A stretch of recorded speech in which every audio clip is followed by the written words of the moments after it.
I want to talk about how we solve climate change. Because it's not just a matter of planting trees anymore. The way we solve climate change is actually mobilizing communities, bankrupting businesses, and even shifting governments. Our industry of climate solutions sees technologies beyond our wildest beliefs. From technologies that can suck carbon dioxide out of the sky, to powering cars using water, and even restoring our ancient soil ecosystems. We're at a point where we can't change our past of industrial emissions, but if we don't do anything, our future ahead doesn't look too bright. So what do we do in between?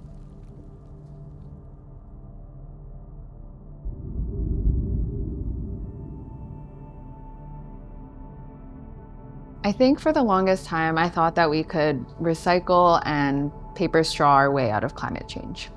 But I always had this fundamental sense of dissatisfaction because I had extended family in the Philippines who was suffering from rising sea levels. And here I was bringing in my reusable coffee cup into a store in Vancouver. But what else can you do when you're a university student in Vancouver just trying to make sense of the climate crisis? So we first got acquainted at UBC, a Common Energy. Yeah.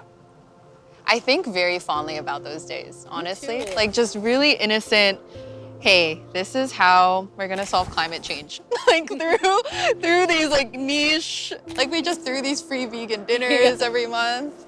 That was a good time. It was a great time. I missed that too. This is my friend Shakti Ramkumar. She's also the Senior Director of Policy and Communications at Student Energy, which is a global youth-led organization working with youth all over the world to accelerate a just and sustainable energy future.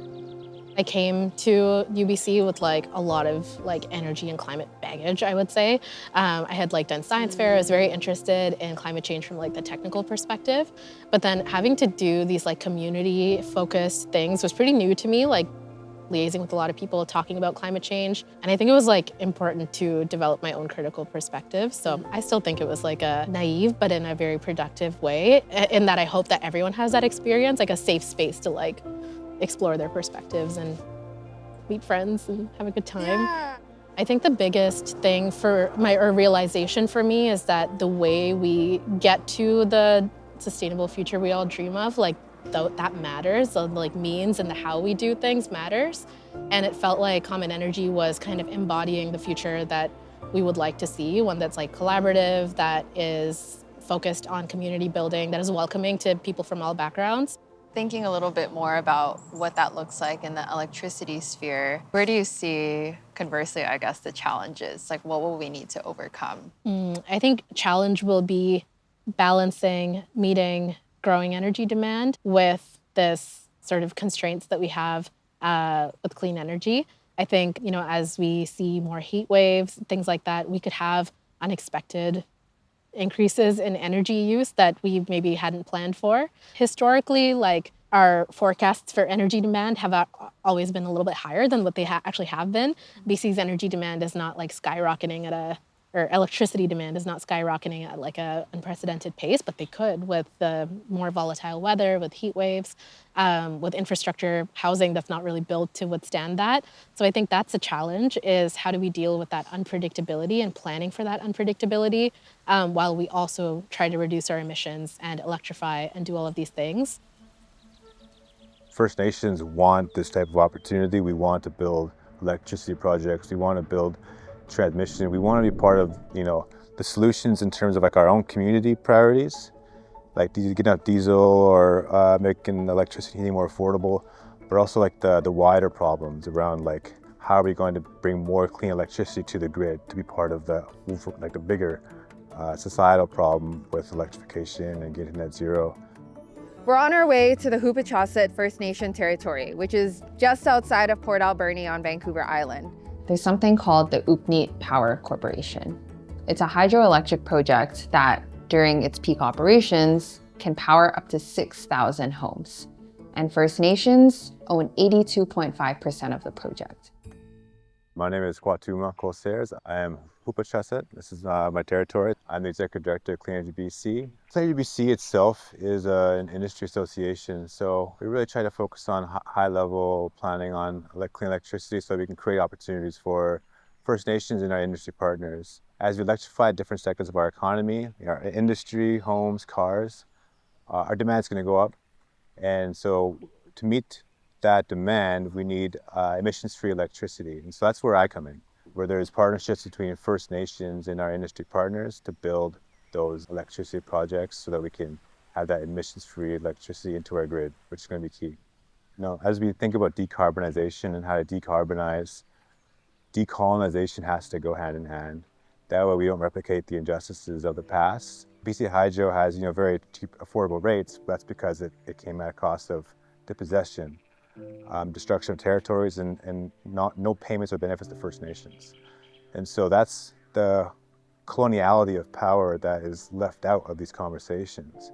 And so we need to factor in the history of colonization that's ongoing, and that if we continue to exclude First Nations, we're just replicating the history of colonization, in addition to other forms of power. So I think it's very important to have that context. But there is an opportunity to address those historical injustices so that it can be a just transition.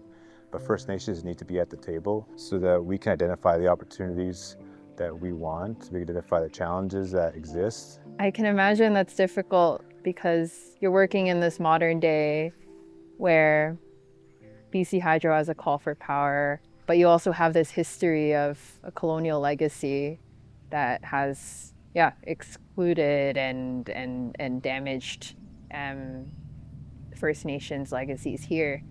How do you deal with that that dichotomy? It's a challenge, right?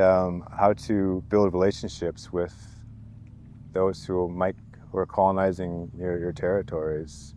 So I think it's not a problem just for the electricity sector. It's same with dealing with federal government. Totally, yeah. And reconciliation is one framework to approach that problem, and that's certainly that's the frame through which we've engaged BC Hydro to have those discussions around at least how do we benefit from new calls for power, new projects. There is a need to address those historical injustices because no matter which First Nation you talk to, they're not going to say a good thing about BC Hydro. And so with that does need to be aired. Part of reconciliation is truth, and it's got to be that truth telling.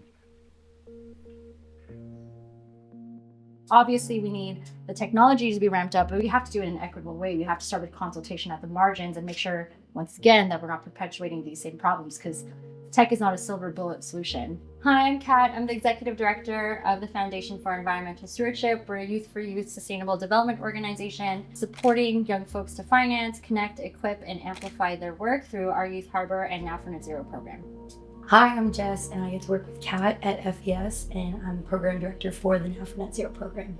In the work that you're doing, how the both of you are doing, how do you approach net zero? How do you work with communities towards net zero? I mean, there's two different programs that we run, right? There's one that's really focused on advocacy, the action part of all of this, in terms of uplifting these voices and amplifying them to make sure that no decisions about us are made without us. That's really kind of the spirit of what we're trying to do through the Youth Harbor. Then there's Now for Net Zero, and it's meeting rural, remote communities where they're at because they might not be ready for this stage of activism. They just want to have exposure to what is an energy audit, what is energy efficient, what is efficiency, what is net zero, what are these climate solutions. You brought up kind of the issue with how people are looking at climate solutions these days and kind of excluding youth and seeing yes, tech, markets. What do you currently see that is this isn't our silver bullet? I think the spooky thing is, honestly, we've been to quite a few conferences, we've been to a few of these spaces where people are talking about clean tech and climate, and I think it even just shows when you walk in the room, who's in the room, what kind of people are in that room, does that represent all of Canada? Not often. And I think that, if we that room isn't going to come up with the thing that addresses all these intersectional issues that is the climate crisis. Totally. So I think, clean tech, obviously we know it has a role. It's important. It's really important now. People always talk about this is the thing we have now before we can get to the dreamy place with fossil fuel phase out. But I think, again, sometimes it becomes too big of a distraction, too big of a crutch, too big of a greenwashing to keep us away from the actual like structural work and systematic work and equity work that needs to happen. Yeah. Just like be honest about those pieces, right? Because when you only come in with silver bullets or you only talk about like the good, we inherently know there's a bad behind the curtain. Yeah. So like let's just talk about that and throw that on the table while we're moving for progress. Because just selling perfection, I think it would be a lot more interesting if people provided their solutions while at the same time also saying, hey, we've got this solution, we tried to make this plan, it might not be perfect, we know we have these gaps, we know we have these flaws, but what do you guys think about this part of it that we did work on? And I think that would build so much more trust in this space when like we distrust the government, we distrust a lot of tech, like a lot of this this lack of connectivity.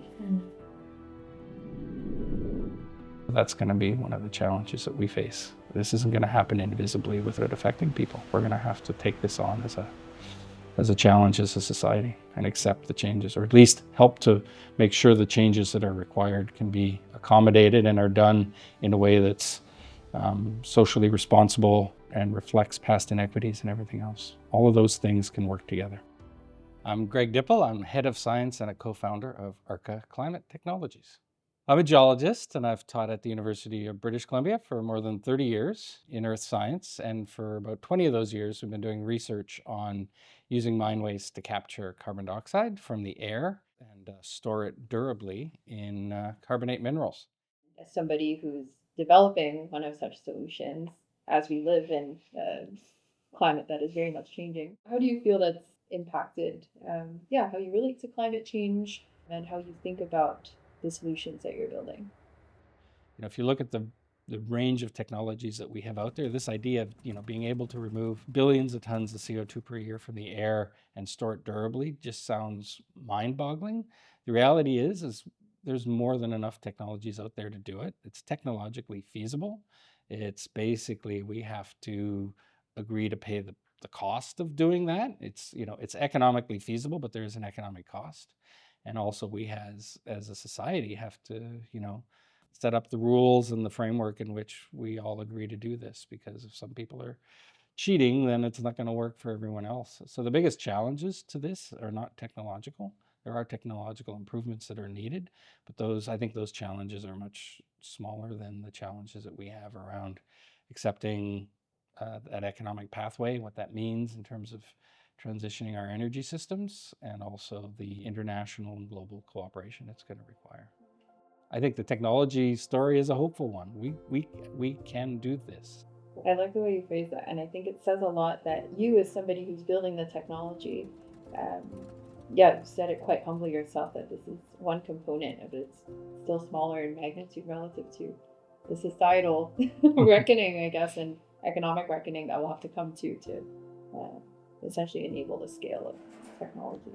We work with the mining industry. The mining industry, arguably is reputationally the worst industry in the world. Maybe slightly better than oil and gas now, but mining is, traditionally thought of as, and for good reason, has been an incredibly destructive industry for the planet. But if we're going to transition our energy systems away from fossil fuels, and if we're going to achieve carbon dioxide removal, we need an industry like the mining industry that has those capacities. So this is a chance for the mining industry to step up and change what they do and how they're perceived, and means that we need to accept that putting out a new technology called carbon dioxide removal that is solving a problem created by fossil fuels 10 times faster than the problem was created means that carbon dioxide removal is going to be an industry that's in your face. It has to be large. It's going to have to be deployed everywhere. And so that's going to be one of the challenges that we face. We clearly have all of these solutions, but the thing about solving for climate change is it's not just as simple as reducing our emissions. All of these solutions inherently rely on industries that we depend on for our everyday lives. How we power our homes, travel to and from work, how we fuel our bodies. And if we look at climate solutions as an issue of substitutions, that's where it gets difficult, because we need to find the substitutions that not only allow us to fulfill those needs that we have, but also reduce our emissions. And on top of that, We have to do it at scale.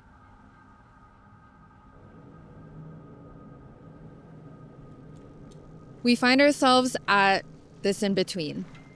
Maybe we should look at it as an opportunity instead of a problem.